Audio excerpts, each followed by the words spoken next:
What's happening, my beautiful people? My name is Michael LaBelle, and welcome back to the Overpowered series. We got the ASAP joint on. Shout out to my guy Patrick. Putting it together, man. A great birthday gift. You guys came out to that event. We appreciate you. Really put on well for the culture, for the community, everything in New York City and in North America in terms of what's happening with FIFA. But in this series, we're looking at players you need to have in your starting 11, maybe if you don't have a big budget or if they're going to over deliver. And I've made a bit of a new rule. So I'm not necessarily going to take into consideration how much everyone costs because these guys are lower rated. So throughout the year, they're just going to get cheaper and cheaper as more promo packs get released, regardless of performance, just because of rarity. So what I'm saying is everyone in this countdown is going to be an 82 overall or lower in rating. So I'm not taking anybody that's above and beyond. And La Liga has many options, especially if you're going to go lower rated. You have opportunities in this league, but they also have some big name players that can make a big impact, a big difference. If you enjoy the content, drop a thumbs up. Tag your friends, turn on a notification. I know YouTube has reworked their entire platform over the course of this past year with how notifications work and applications and all of the above, just social media, where people are spending their time, recommendations, all of the above. But I'm not gonna hold you up, and I gotta know. That's right, I have to know what's your top 5. Who are some of your favorite overpowered players, maybe in general? We've made a few of these videos. I'll link them down below. Honorable mentions. So players that just missed out on my top 5. And we're starting out with PARTEY. Not quite a Barty party, but a Thomas party. I don't know if that comes off kind of cringe in video. I hope it does not. But this man gives you everything in the midfield when you're talking about breaking up plays, consistency, being able to last all game, physical presence, just good overall stats. So when I think of creating a starter squad, or maybe not having a massive budget, PARTEY always comes to mind in La Liga because I know what I'm gonna get. When I make this investment, I already know my ROI. There are no surprises with PARTEY in terms of his positioning, his presence, the impact on the pitch, what you're gonna get going forward, what you're gonna get in the midfield, what you're gonna get on the track back. And specifically with this year, you need someone who's gonna break up plays, move left, move right, and not get tired. Moving on, VINICIUS Jr., 5-star skiller, Brazilian, Real Madrid, extra pacey, crisp touches.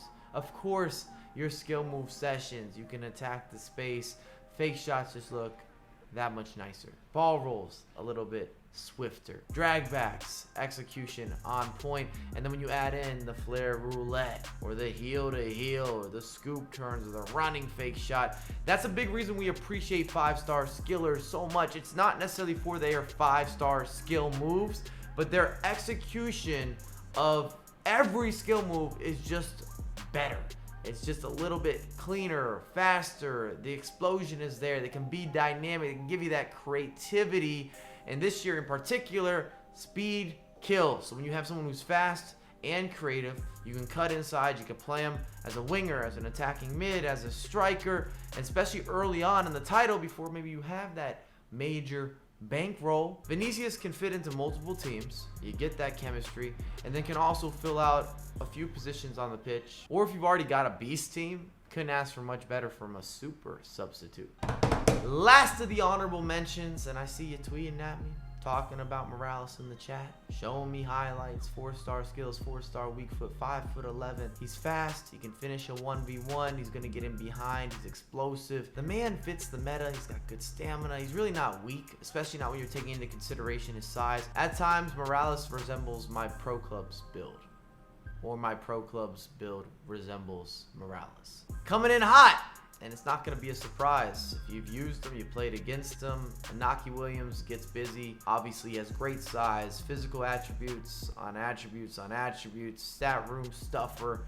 His only drawback is he has a 2-star weak foot. And when you're going up against better players, they're going to get used to tendencies. They understand where you can shoot from, where you're going to struggle. And this title is not necessarily built around crossing. Is it still helpful to have a physical presence?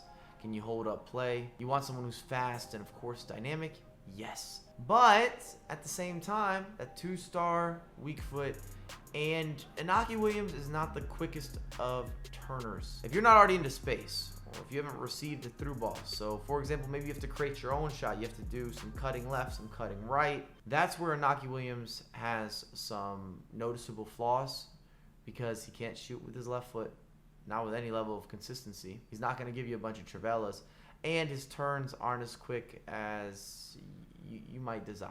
4-star skills though.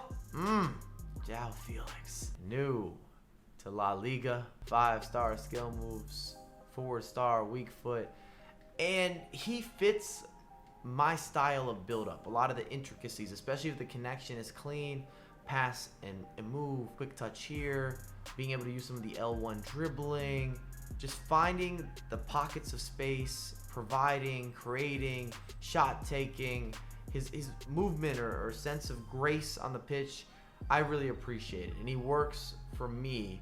And that can be a bit subjective person to person, because you have to get the most out of JOAO Felix, because in order to utilize Mr. Felix to his top level potential, you do need to have some of the skill moves. And you don't necessarily have to be fancy, but you want to take players on. You want to take those chances. You got to be able to pull back the ball. You need to be able to maximize what makes him special. Midway point, Militao.